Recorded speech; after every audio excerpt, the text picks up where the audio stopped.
Hello and welcome to this video on government legislation. So let's start off with the word legislation. What does legislation actually mean? Well, if we were to look it up online, we would see that it's the act of making or enacting laws. So what we're talking about here is laws that are created by the government or by some other political organization, for example, the EU, that impact upon businesses. So in this video, we're going to look at the impact of laws made by governments on businesses, and we're going to look at 5 different types of law.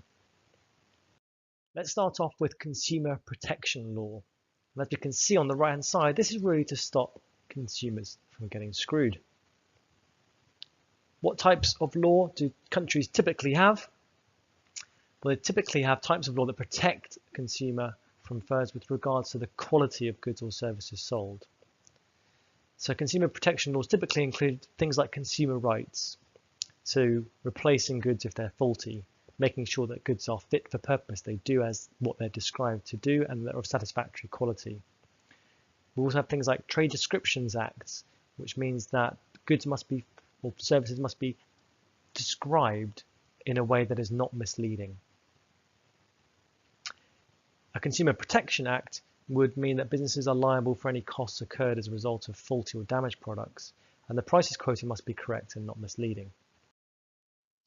So here is a recent example of a business that was guilty of widespread breaches of consumer protection laws. They were not being transparent or fair when showing off prices or the way in which they advertised products. Let's move on to employee protection law.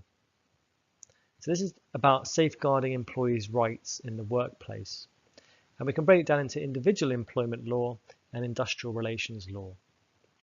So typically countries will have legislation about the workers within the business. So for example, Equal Pay Act, both sexes should be treated equally at work. Sex Discrimination Act, so people can't be discriminated against based on gender for recruitment, promotion, training or dismissal. It's illegal to discriminate based on colour, that's the Race Relations Act. Disability Discrimination Act, again, illegal to discriminate against disabled people. The working time regulations would be a law here that you cannot work people more than 48 hours a week.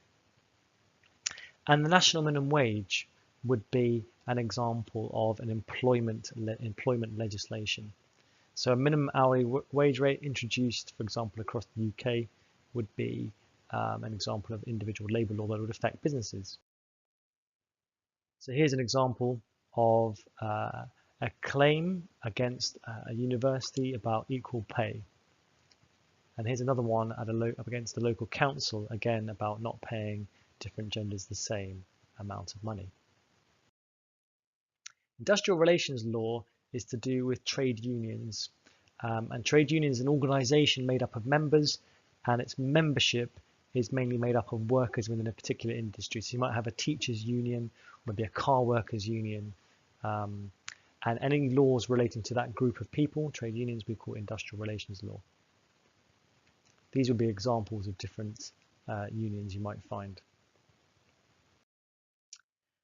So we mentioned national minimum wage there. That's an important part of employment legislation. So minimum wage is a pay floor that a business cannot charge below. So for example, in Germany in 2014, a minimum wage was introduced of €8.50 per hour. So here are some of the cases for and against a minimum wage. I would suggest pausing the video here, having a read through them, taking a screenshot, sticking them in your notes. Once you've read through them, let's move on. So environmental protection law is another type of legislation that can affect businesses. And this ensures that firms don't have a negative impact on the environment.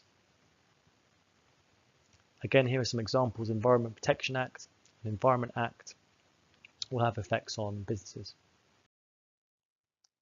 Here's another recent story of a business that fell foul of environmental regulations. So we've looked at the first three so far: consumer protection, employee protection, environmental protection. We're now going to move on to competition policy. So competition policy is quite significant for businesses, it can affect them quite significantly. So both UK and European competition law prohibit agreements, arrangements, and business practices which prevent, restrict, or distort competition, or have the intention of doing so. An example would be price fixing. So businesses are not allowed to collude with each other and work together to try and charge a high price to customers. So you're not allowed to agree prices with competitors or divide or share up markets. For example, I'll take the north of the city and the other business takes the south of the city.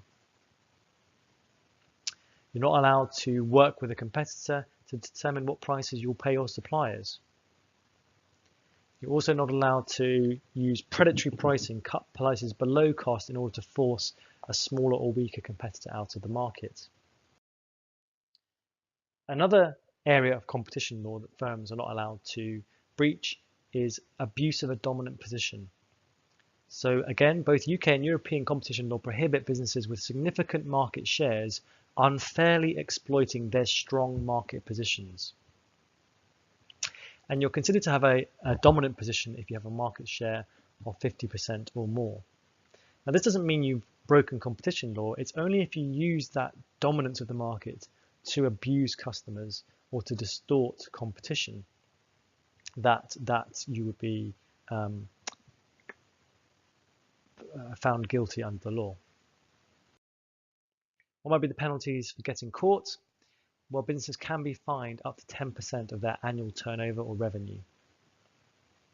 So here's an example of two businesses that were fined for price fixing. You can also face criminal prosecution as a worker for a business that engages in activities that are against competition law. So again, here is a story of some workers for a business that were taken to court over their breach of competition law.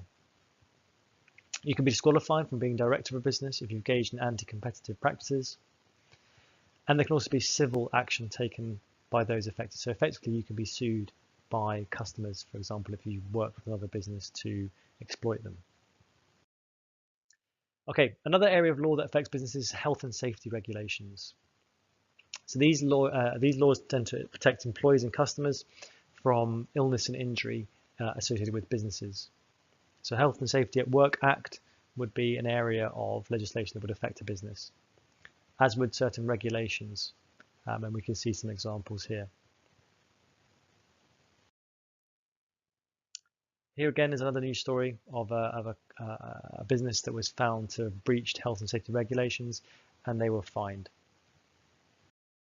So in this video, we've looked at the impact of legislation, laws set by governments on businesses, and we looked at a number of different areas of legislation that can affect businesses: consumer protection legislation, employee protection legislation, environmental legislation, importantly competition policy, and then at the end health and safety legislation.